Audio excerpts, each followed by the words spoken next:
Bonjour. Pourquoi est-ce que vous faites toujours passer les autres avant vous? Pourquoi est-ce que vous voulez toujours vous occuper des autres? Et ça vous fait plaisir et ça vous fait du bien et vous ne pouvez pas abandonner celui qui va mal, ce qui vous a fait tomber dans des pièges de relations toxiques la plupart du temps, ce qui fait que vous vous épuisez au travail, ce qui fait que vous avez des amis mais en même temps ils vous déçoivent.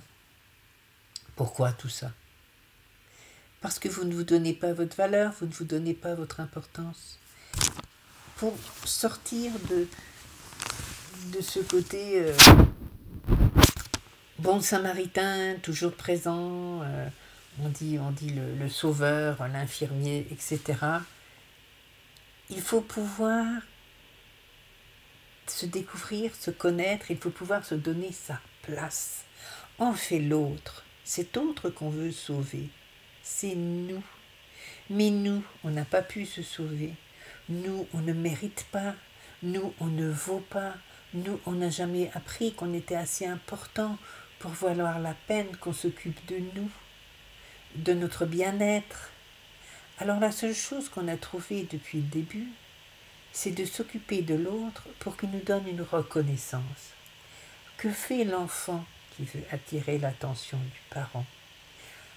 Au début, bien sûr, un jour, il fera peut-être des bêtises, mais cet enfant-là qui deviendra l'infirmier de tout le monde, le prêt à sauver la terre entière, la meilleure personne qui écoute tout le monde et qui se sacrifie toujours pour tout, cet enfant-là, c'est celui qui va essayer de faire plaisir pour recevoir en retour un sourire, une approbation, une caresse.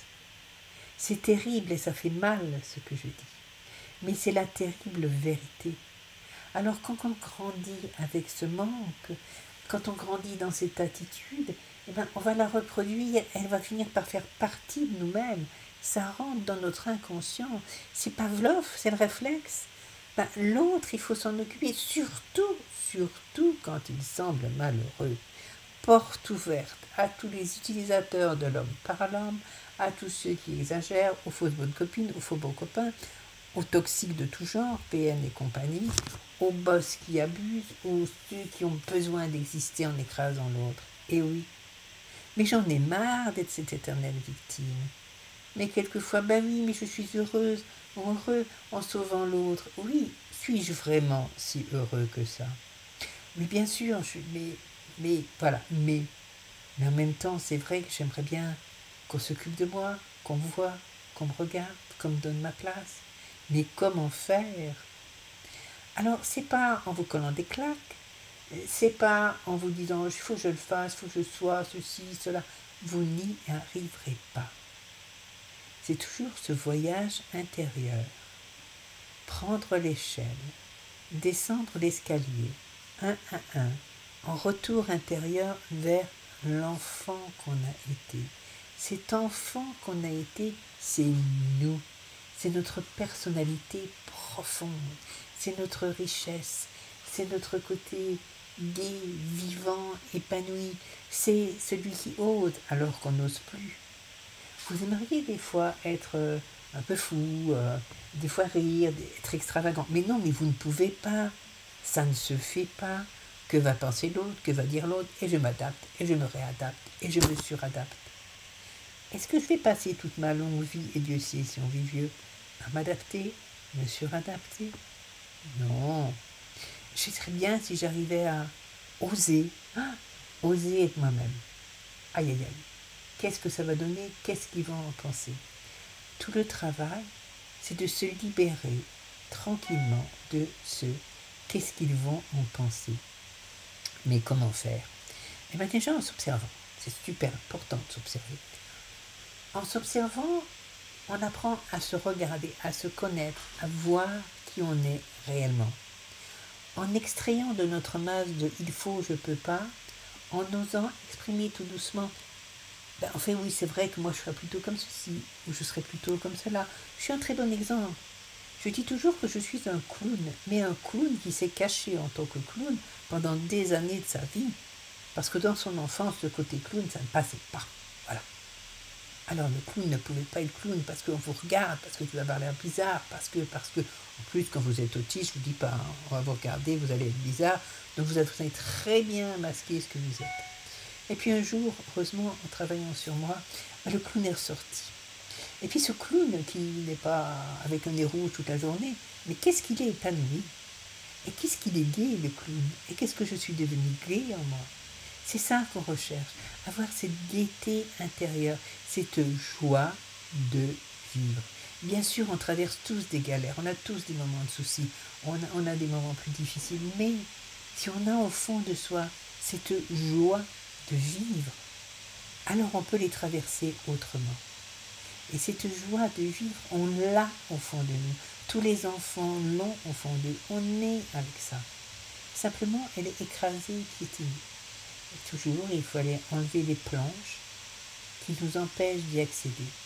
Il faut descendre dans la grotte où elle est cachée. C'est pas en se faisant mal. C'est pas en se torturant.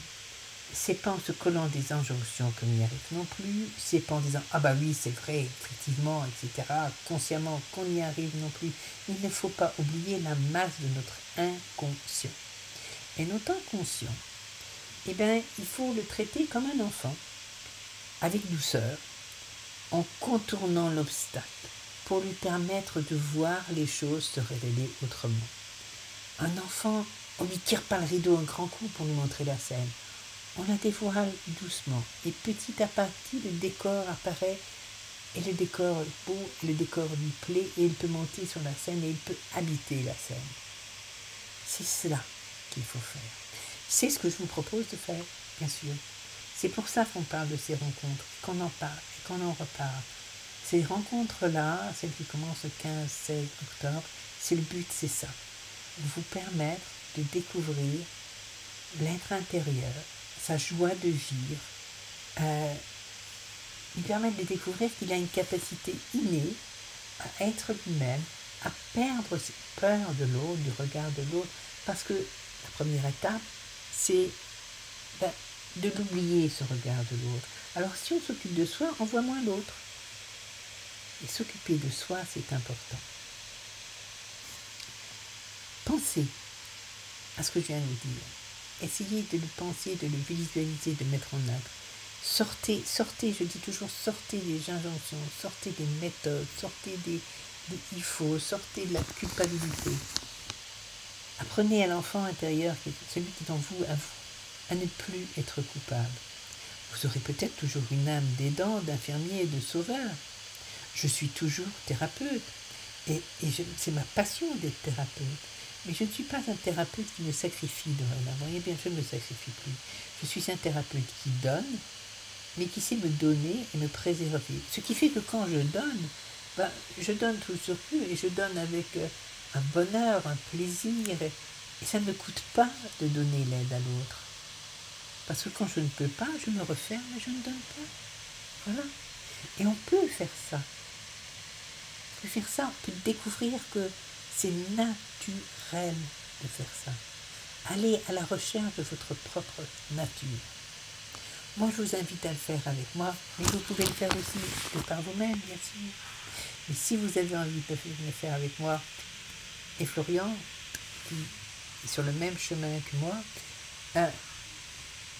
tous les deux, c'est vraiment notre but, c'est amener l'autre à son développement personnel, à son épanouissement. Alors on vous attend, le 15 et le 16 octobre. Et sur le blog, il y a les infos. N'hésitez pas à poser des questions, n'hésitez pas à demander. C'est un cadeau que vous vous faites. C'est peut-être le premier, mais ça ne sera sûrement pas le dernier. Je vous dis de toute façon à bientôt, ici, en consultation, ou dans ces rencontres qu'on a préparées pour vous. Plein de lumière. Au revoir. Parce que dans son enfance, le côté clown, ça ne passait pas. Voilà. Alors le clown ne pouvait pas être clown parce qu'on vous regarde, parce que tu vas avoir l'air bizarre, parce que, en plus, quand vous êtes autiste, je vous dis pas, hein, on va vous regarder, vous allez être bizarre, donc vous allez très bien masquer ce que vous êtes. Et puis un jour, heureusement, en travaillant sur moi, le clown est ressorti. Et puis ce clown qui n'est pas avec un nez rouge toute la journée, mais qu'est-ce qu'il est épanoui? Et qu'est-ce qu'il est gai, le clown? Et qu'est-ce que je suis devenue gai en moi? C'est ça qu'on recherche, avoir cette gaieté intérieure, cette joie de vivre. Bien sûr, on traverse tous des galères, on a tous des moments de soucis, on a des moments plus difficiles, mais si on a au fond de soi cette joie de vivre, alors on peut les traverser autrement. Et cette joie de vivre, on l'a au fond de nous. Tous les enfants l'ont au fond d'eux. On est avec ça. Simplement, elle est écrasée, piétinée. Et toujours, il faut aller enlever les planches qui nous empêchent d'y accéder. Il faut descendre dans la grotte où elle est cachée. C'est pas en se faisant mal. C'est pas en se torturant. C'est pas en se collant des injonctions qu'on y arrive non plus, c'est pas en disant « Ah bah oui, c'est vrai, effectivement, etc. » consciemment qu'on y arrive non plus. Il ne faut pas oublier la masse de notre inconscient. Et notre inconscient, eh bien, il faut le traiter comme un enfant, avec douceur, en contournant l'obstacle, pour lui permettre de voir les choses se révéler autrement. Un enfant, on lui tire pas le rideau un grand coup pour lui montrer la scène. On la dévoile doucement et petit à petit le décor apparaît et le décor est beau, le décor lui plaît et il peut monter sur la scène et il peut habiter la scène. C'est cela qu'il faut faire. C'est ce que je vous propose de faire, bien sûr. C'est pour ça qu'on parle de ces rencontres, qu'on en parle et qu'on en reparle. Ces rencontres-là, celles qui commencent le 15-16 octobre, c'est le but, c'est ça. Vous permettre de découvrir l'être intérieur, sa joie de vivre, lui permettre de découvrir qu'il a une capacité innée à être lui-même, à perdre ses peurs de l'autre, du regard de l'autre, parce que la première étape, c'est de l'oublier, ce regard de l'autre. Alors si on s'occupe de soi, on voit moins l'autre. Et s'occuper de soi, c'est important. Pensez à ce que je viens de vous dire. Essayez de le penser, de le visualiser, de le mettre en œuvre. Sortez, je dis toujours, sortez des injonctions, sortez des méthodes, sortez des il faut, sortez de la culpabilité. Apprenez à l'enfant intérieur, celui qui est en vous, à ne plus être coupable. Vous aurez peut-être toujours une âme d'aidant, d'infirmier, de sauveur. Je suis toujours thérapeute et c'est ma passion d'être thérapeute. Mais je ne suis pas un thérapeute qui me sacrifie dorénavant. Eh bien, je ne me sacrifie plus. Je suis un thérapeute qui donne, mais qui sait me donner et me préserver. Ce qui fait que quand je donne tout le surplus et je donne avec un bonheur, un plaisir. Et ça ne me coûte pas de donner l'aide à l'autre. Parce que quand je ne peux pas, je me referme et je ne donne pas. Voilà. Et on peut faire ça. On peut faire ça, on peut découvrir que c'est naturel de faire ça. Allez à la recherche de votre propre nature. Moi, je vous invite à le faire avec moi, mais vous pouvez le faire aussi par vous-même, bien sûr. Et si vous avez envie de le faire avec moi et Florian, qui est sur le même chemin que moi, tous les deux, c'est vraiment notre but, c'est amener l'autre à son développement personnel, à son épanouissement. Alors on vous attend le 15 et le 16 octobre. Et sur le blog, il y a les infos. N'hésitez pas à poser des questions, n'hésitez pas à demander. C'est un cadeau que vous vous faites. C'est peut-être le premier, mais ça ne sera sûrement pas le dernier. Je vous dis de toute façon à bientôt, ici, en consultation, ou dans ces rencontres qu'on a préparées pour vous. Plein de lumière. Au revoir.